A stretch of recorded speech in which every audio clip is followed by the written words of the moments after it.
Hello hello ఎవరు?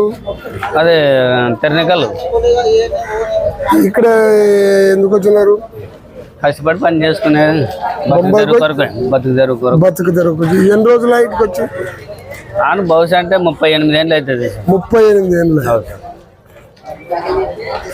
తర్వాత మీ ఇప్పుడు ప్రభుత్వం మంచిగా వచ్చింది కదా, ఎందుకు వలసలు వస్తున్నారు?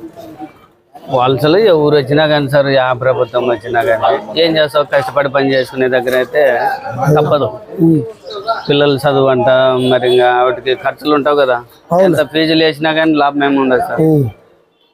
మా పిల్లోనికి, మా కూతురికి కానీ నా పిల్లోనికి బీటెక్ అయిపోయిన తర్వాత లాస్ట్ ఇయర్కి నా కూతురికి అయితే 65,000 కట్టిన టీసీ వచ్చేదానికి. ఆ ఫీజు పర్లేదు, ఈ ఫీజు పెండింగ్ ఉండదని కట్టించుకున్నారు. మరి అలాగే వైసీపీ వాళ్ళు మీకు బాగానే చేస్తున్నారంట కదా? చేస్తారు సార్, చేసిన